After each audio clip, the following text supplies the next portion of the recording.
Selamat datang kembali. Hari ini kita mau coba kupas tuntas satu langkah kebijakan yang cukup menarik perhatian nih di Jawa Barat. Oh iya, yang soal pengumuman saldo kas harian itu ya? Betul.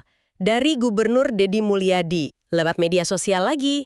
Nah, sumber kita dari kompas.com, tujuan kita bareng-bareng ya seperti biasa, mau coba pahami kenapa sih langkah ini diambil, terus detailnya gimana, dan yang penting apa artinya ini buat kita semua, buat publik yang pengen tahu soal pengelolaan uang daerah. Oke, kita mulai ya.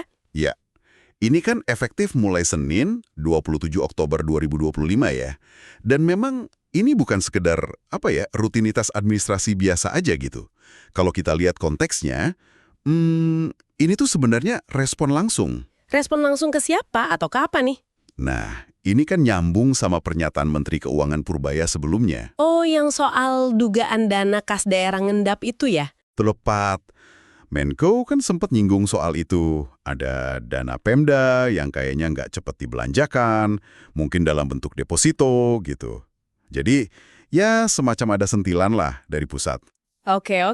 Jadi ini jawaban langsung dari Gubernur Deddy Mulyadi. Iya.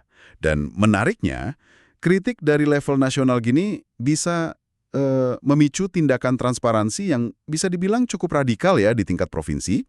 Pak Deddy Mulyadi dikutip kompas.com nih, bilang tujuannya jelas banget. Apa tuh tujuannya? Ya, dia pengen kasih penjelasan ke publik kalau pengelolaan anggaran, terutama belanja Pemprov Jabar, itu terbuka kok. Dan infonya bisa diakses siapa aja, gitu. Dia juga nambahin kalau praktek kayak gini tuh bukan hal baru buat dia ya. Katanya waktu jadi Bupati Purwakarta juga... Udah pernah, iya. Dia bilang udah pernah terapkan juga di sana. Ini menarik sih. Berarti ini semacam pola atau memang prinsip transparansi yang dia pegang ya? Bisa jadi kombinasi ya. Pengalaman sebelumnya pasti ngasih dasar. Yang jelas dia langsung kasih angka konkret nih buat nepis anggapan dana ngendap tadi. Angka berapa tuh yang disebut? Posisi rekening kas umum daerah atau RKUD, nah ini rekening utama kas Pemda ya, di Bank BJB waktu itu disebut ada 2,4 triliun rupiah. Oke, 2,4 triliun. Tapi angka segitu kan perlu dilihat konteksnya juga ya. Maksudnya arus kasnya gimana. Artikelnya ada kasih detail lagi nggak? Ada. Justru itu poinnya. Di hari pertama pelaporan itu, tanggal 27 Oktober sore, dilaporkan ada penerimaan lumayan gede. Misalnya, dari pajak rokok triwulan 3 itu 935,8 miliar. Terus ada juga PAD lain, pendapatan asli daerah ya, itu 22,8 miliar. Wah, lumayan ya penerimaannya. Terus pengeluarannya di hari yang sama gimana?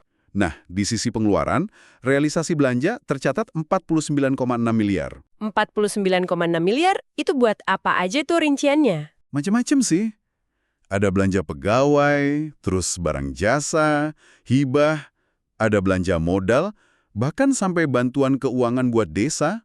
Oke, jadi dari detail ini kelihatan ya kalau kasnya itu nggak diam aja, ada aktivitas keluar masuk gitu. Betul. Detail ini penting buat nunjukin kalau kas daerah itu dinamis. Ada aja belanja rutin atau program yang jalan terus. Ini secara nggak langsung ya, mendukung argumen kalau dana itu aktif dipakai, bukan cuma disimpan. Tapi ya ini baru potret sesaat, satu hari aja. Nah, ini dia nih poin penting berikutnya dari penjelasan gubernur. Beliau kan nekenin kalau sampai akhir tahun anggaran 2025, kebutuhan dana buat pembangunan dan belanja lain itu jauh lebih gede. Angkanya disebut 7,5 triliun rupiah. Nah, itu dia. Jadi, saldo 2,4 triliun tadi tuh sebenarnya masih kurang jauh kan? Betul, itu klaim pentingnya. Jadi uang kas yang ada itu bukan idle atau nganggur, tapi justru lagi nunggu tambahan dana. Buat apa? Ya buat memenuhi kebutuhan pembiayaan yang udah direncanain tadi, yang 7,5 triliun itu. Terus nutup kekurangannya dari mana katanya? Nah, menurut penjelasan beliau, harapannya ditutup dari sumber lain. Utamanya dana transfer dari pusat, TKD itu ya, sama pendapatan provinsi lainnya yang mungkin belum masuk kas. Oke, jadi kalau kita lihat gambaran besarnya, pengelolaan kas ini emang dinamis banget ya? Sangat dinamis. Ada kebutuhan keluar yang gede di depan mata, tapi di sisi lain ada aliran masuk yang masih ditunggu. Makanya, angka saldo harian ini ya cuma potret sesaat aja dari arus kas itu. Terus ada satu lagi nih klaim yang cukup mencolok ya. Pak Gubernur bilang belanja publik 2025 naik signifikan. Iya, disebutnya hampir 1000% dibanding tahun sebelumnya. Angka yang luar biasa gede ya. 1000%. Gimana kita mesti baca klaim sebesar ini dalam konteks transparansi saldo harian tadi? Klaim peningkatan belanja yang drastis ini, jelas ya, ini bagian dari komunikasi politiknya. Tujuannya bisa jadi ganda. Pertama, buat ngebantah keras tudingan dana ngendak tadi. Oke, masuk akal. Terus yang kedua? Kedua, ya buat bangun citra pemerintah daerah yang pro-rakyat, nunjukin komitmen belanja yang besar buat publik. Ya. Tapi ini juga munculin pertanyaan lain nggak sih? Tentu, pertanyaan kritisnya, sejauh mana sih publikasi saldo kas harian aja itu cukup? Cukup buat ngasih gambaran utuh soal kesehatan fiskal dan akuntabilitas pengelolaan anggaran? Kan nggak cuma saldo ya? Bener juga.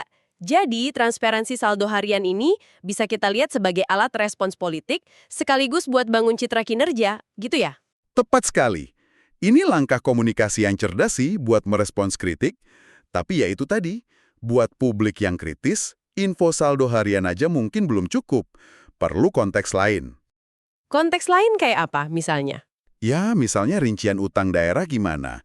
Komitmen belanja jangka panjang? Atau bahkan kualitas belanjanya gimana?